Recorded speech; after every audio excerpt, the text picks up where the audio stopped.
many have yet to realize is that the system we live under has always operated in a specific way, covertly, strategically, and with purpose.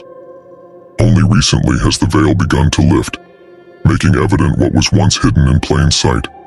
Since the beginning of my journey, I've been committed to revealing inconvenient truths and exposing the mechanisms of control perpetuated by the power elite and their carefully orchestrated narratives.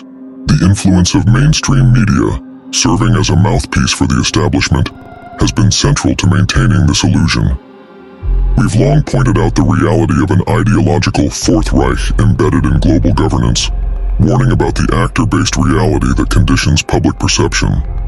These narratives are designed not to enlighten, but to distract, deceive, and pacify the masses. Take, for example, the Flat Earth theory, not to promote it, but to highlight the broader issue. When institutions claim to have definitive proof on controversial topics, why do they often rely on simulations, CGI, or abstract mathematical models, rather than irrefutable empirical evidence?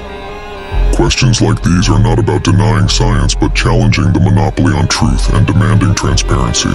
Similarly, many individuals today still carry the ideological remnants of totalitarian systems like Nazism. Not all are overtly hateful, but many operate within narcissistic, hierarchical structures that align with elitist control. These individuals often present themselves as rebels or saviors, when in reality they are performing roles crafted by the very forces they claim to oppose. One of the most important realizations is this: stop waiting for external saviors. You have always had the power to enact meaningful change.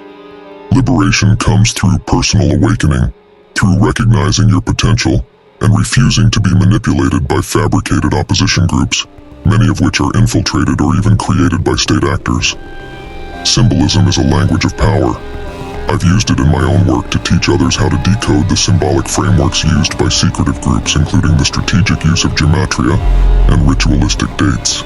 Freemasonry, for example, often presents itself as a benevolent organization, yet beneath its philanthropic veneer lies a more opaque agenda. While some former members have exposed internal corruption, others continue to defend it, blinded by personal ambition or indoctrination. It's essential to study these power structures and decode their ideological markers, many of which are rooted in esoteric or even occult traditions. Donald Trump's rise, for instance, was not accidental.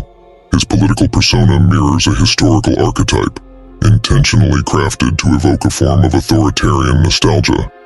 I raised alarms about this years ago, only to be dismissed and labeled as a conspiracy theorist, often by those operating as mouthpieces for the very establishment we critique. But now, the truth is emerging. Understand this. You are the change. The so-called good guys may in fact be pawns in a game of divide and conquer, designed to polarize and distract. Television and media are not simply entertainment. They are programming tools, engineered to shape your beliefs and perceptions. The time for passive consumption is over. The time for awareness and action is now. End of transmission.